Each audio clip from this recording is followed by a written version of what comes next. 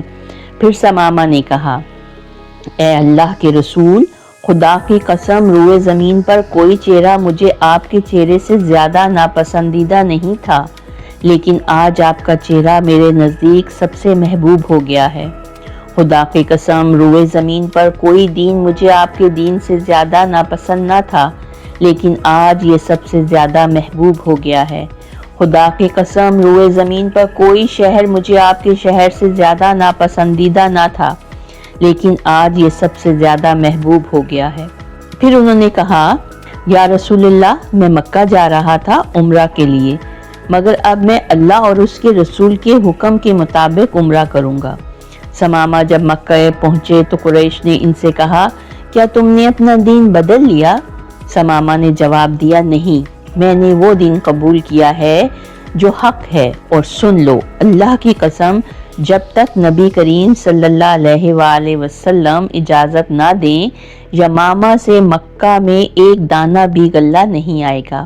یہ اعلان سن کر قریش گھبرا گئے، کیونکہ یمامہ مکہ کا سب سے بڑا غلہ فراہم کرنے والا علاقہ تھا۔ انہوں نے نبی کریم صلی اللہ علیہ وآلہ وسلم سے سفارش کی کہ ثمامہ کو قریش کے لیے غلہ بھیجنے کی اجازت دی جائے، اور نبی کریم صلی اللہ علیہ وآلہ وسلم نے اجازت دے دی۔ نبی کریم صلی اللہ علیہ وآلہ وسلم کی ہدایت صرف ظاہری تعلیمات تک محدود نہیں تھی، بلکہ آپ نے اپنے اہل بیت کو تقوی، عدل، صبر، علم اور قرب الہی کا اعلیٰ ترین نمونہ بنایا۔ حضرت علی کرم اللہ وجہ کو نبی کریم صلی اللہ علیہ وآلہ وسلم نے باب العلم یعنی علم کا دروازہ کہا۔ وہ نبی کریم صلی اللہ علیہ وآلہ وسلم کی ہدایت کے سب سے بڑے وارثوں میں سے تھے، اسی لیے آپ صلی اللہ علیہ وآلہ وسلم نے فرمایا، میں علم کا شہر ہوں اور علی اس کا دروازہ ہیں۔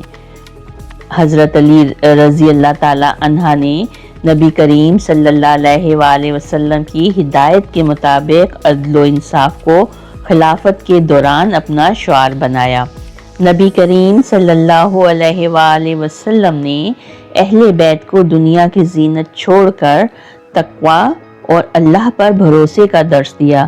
جب حضرت فاطمہ رضی اللہ تعالی عنہ نے گھریلو کام کاج کی سختیوں سے شکایت کی تو نبی کریم صلی اللہ علیہ وآلہ وسلم نے دنیاوی آسائش کے بجائے تسبیحات، سبحان اللہ، الحمدللہ، اللہ اکبر سکھائیں۔ نبی کریم صلی اللہ علیہ وآلہ وسلم نے اہل بیت کو سکھایا کہ حق کے لیے قربانی دینا اصل ہدایت ہے۔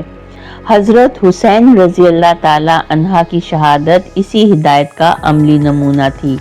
صحابہ اکرام بھی نبی کریم صلی اللہ علیہ وآلہ وسلم کو صرف ایک نبی نہیں بلکہ سب سے بڑے ہادی اور رہنما کے طور پر مانتے تھے۔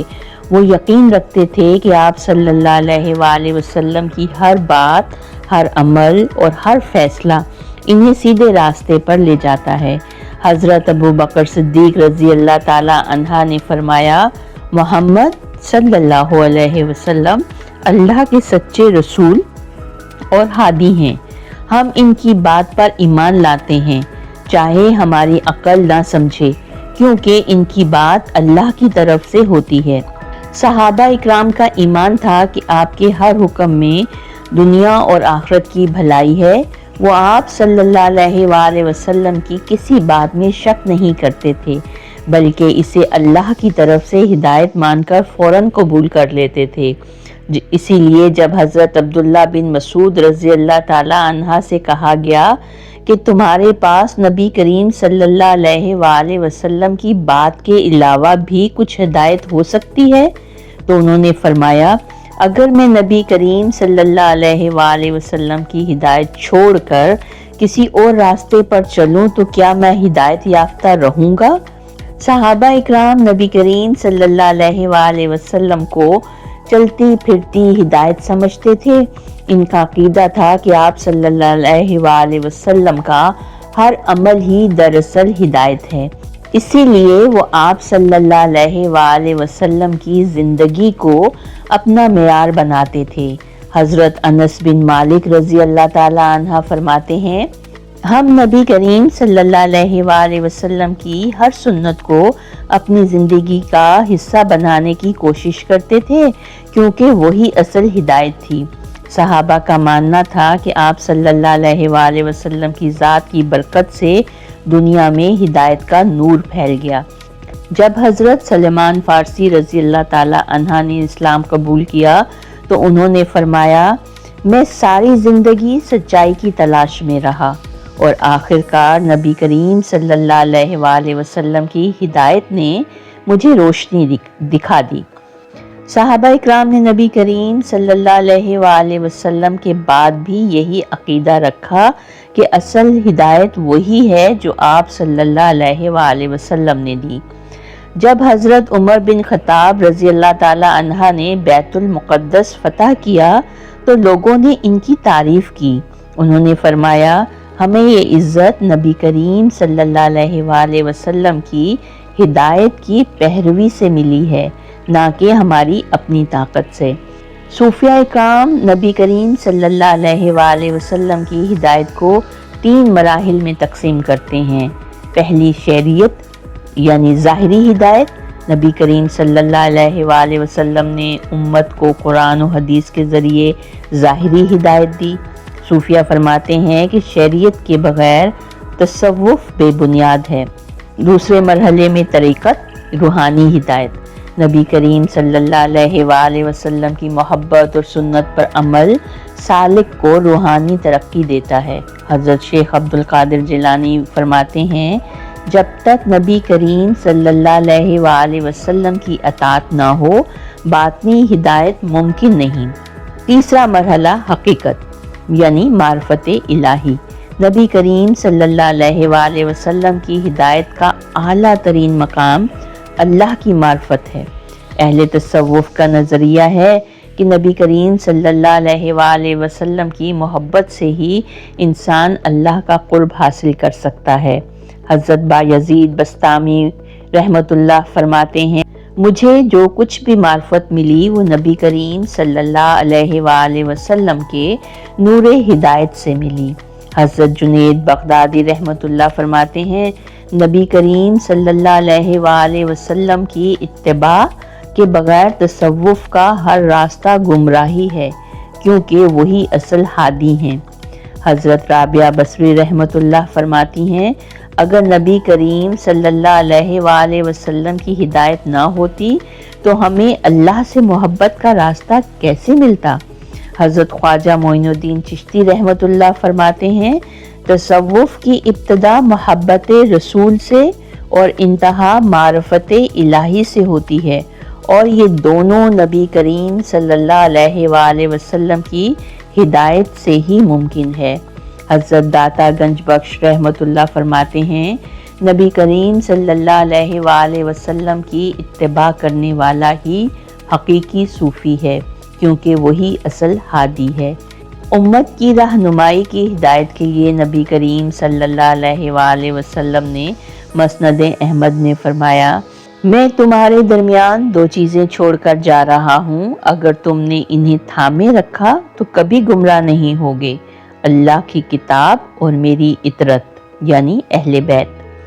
اللہ تعالیٰ سے دعا ہے کہ اللہ تعالیٰ ہمیں بھی نبی کریم صلی اللہ علیہ وآلہ وسلم کی ہدایت سے سچی محبت نصیب فرمائے، آمین۔ تو آئیے مل کر درود پڑھتے ہیں۔ اللہم صلی وسلم علی سیدنا محمد الہادی الی صراط المستقیم وعلی آلہ واصحابہ اجمعین۔